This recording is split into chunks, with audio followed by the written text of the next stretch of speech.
The Honourable Minister, Simon Bridges. Thank you, Mr Speaker. It's a great privilege to speak in support of the Prime Minister's motion and his statement yesterday. And can I just acknowledge the previous speaker, Damien O'Connor. He spoke in the main a load of nonsense in his speech, but he did say one good thing. He did say one good thing, and that was to really acknowledge the fine contribution the Right Honourable Dr Lockwood Smith has made in this Parliament now over a very long time. Of course, I suppose when not quite eulogies, but when the words are written in the papers, perhaps in the next few days, about him and his tenure, many will talk about him as Speaker, and of course he has had a fine contribution, but let it not be forgotten, of course, whilst Damien O'Connor was talking about some trade issues, what a great trade minister he was for this country as well, and he has a fine legacy in that, and he will be doing a very good job for this country in London, representing us in one of our oldest friends, allies in the United Kingdom. So just want to acknowledge him as a great parliamentarian, minister and Speaker of this House. But can I just say, this is a government I'm very, very proud to be a part of, because we are delivering a brighter future for this country. And, you hear from the other side, as I say, a load of tosh from the likes of Dr David Clark earlier today, this mantra they have about how it's the worst economic record in 50 years. What a load of tosh. What a load of... Coming from a party with $7 billion surpluses this year and so on and so forth, in the best of economic times in the world, all borrowed money, and yet they couldn't do anything about the significant issues that the country had then, and they harp on about now, like child poverty. Well, they had the opportunity to do something back then, they didn't, and now we're in and we're cleaning up the messes that party singularly failed to deal with. And in context, of course, we are in what has been the GFC, a global recession, and we come out of that and we are doing the right things to put this country in a very strong position. And as we look around the world at the context that we're in, actually this is a country doing better than most Western countries, with lower unemployment, with low interest rates, with low inflation. It's a good country to be in. And yes, we're not quite there, Phil Twyford. No one's acknowledging we are, but it's a great country, and we are the party in this Parliament with the credible plan. We don't make up numbers about housing plans and then backtrack, as the leader of the Labour Party did. We are the party with the credible plan to make this a better country, and we are implementing it day in, day out, and I, for one, am very proud to be a part of that. We are responsibly managing the finances, and that's not the chequebook activism that Phil Twyford on the other side wants. We don't go out and make new promises every day that we haven't costed.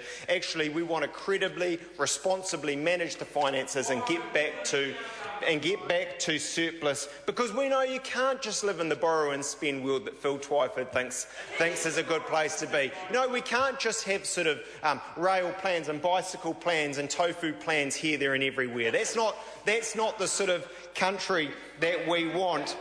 And Mr Speaker, of course, we also have a wide-ranging and comprehensive plan to build a more competitive and productive economy. And, really, that's what this is all about. And day in, day out, we're doing the things, and I'll talk very shortly about some of the things we're doing, some of the areas I've been privileged to be a part of. But we are doing that, and we are making a difference, while the other parties, particularly the Labour Party Phil Twyford's a part of, flail around without any credible solutions. We're driving better public services, Mr Speaker, and if you wanted, I suppose, a symbol of what we're doing, it is, as Tony Ryle said before the dinner break, 35,000 more elective surgeries every year. Hip operations, knee operations, cataract operation. For the people in Tauranga, for the people in Te Atatu, that place that I've lived in for longer than Phil Twyford ever has, Mr Speaker. We are doing those operations day in and day out. And we know, and we heard, I didn't know this actually, Marion Street has talked about how we need to tone down the elective surgeries. We need to do less of them. How bizarre. Not exactly a vote-winning strategy, I wouldn't have thought. Phil Twyford. You know, we're a party of elective surgeries, of better, sooner, more convenient healthcare.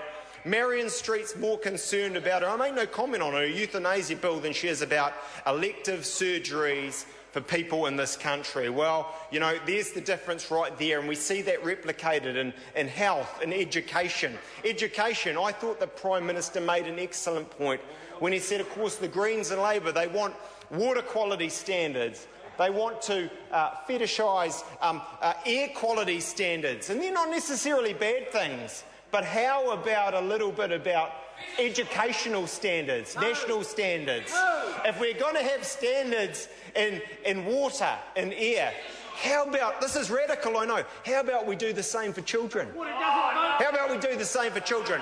Well, this is a party that has, and it's making a difference, and some of what we're doing is controversial, but we want 5 in 5 children doing well in this country, and the results actually are getting there. They are getting better. The trend is right, and Hekia Parata is to be commended for what she's doing and what the government is doing in that area. Of course, we're supporting the rebuild of Canterbury, and I know there's going to be great things happening down there as that rebuild picks up, and the jobs and the story of growth. It's very exciting. It's very exciting to hear about, and I want to see it this year. I'm very impatient to get down there and see more of it, and the good news that's coming out of that very vibrant part of our country that, of course, has been hit hard. As a minister outside of Cabinet, it's been a great privilege to be part of the story of building a more competitive and productive economy. As Minister of Consumer Affairs, it's my touchwood last day as Minister of Consumer Affairs. I've greatly enjoyed working with the officials and delivering some very good results. Well, Phil Twyford might laugh, but Phil Twyford may laugh, but actually we acted on the wheel clamping. It's just one of many issues where we acted. And of course, we've worked on consumer law reform, that bill going through the House to pass this year, the triple CFA, consumer credit legislation, some call it the loan shark bill. Those bills, as they become law, will be excellent for consumers, and we know in this party that what's good for consumers is good for business, because of confident, informed consumers make for more efficient marketplaces. And so I'm very proud to be part of that. I know Craig Foss, having talked with him, is going to see that work through with aplomb. Climate change, also an area that I've been very gratified to play a role in, and we've heard again some nonsense from the other parties on that, but the fact of the matter is we want to be part of concerted global action. We are this year going to make more announcements around complementary measures and so on, and what we're going to do domestically in terms of our carbon footprint, and I'm proud to be part of that story. Transport, can I just say it's been a great privilege being Associate Transport Minister, working with Jerry Brownlee.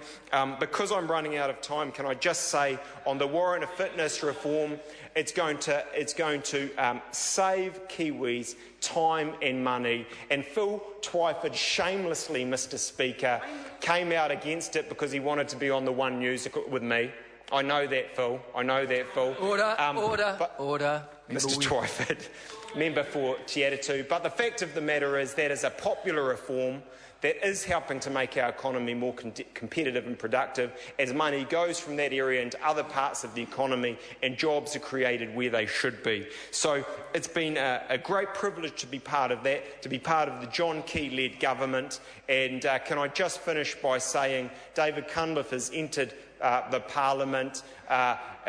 He's still very much animated in the Labor Party, so David, share a better watch out. On this side, we're very strongly behind John Key. We're looking forward to a great year for the National Party, the National Government, and for all New Zealanders.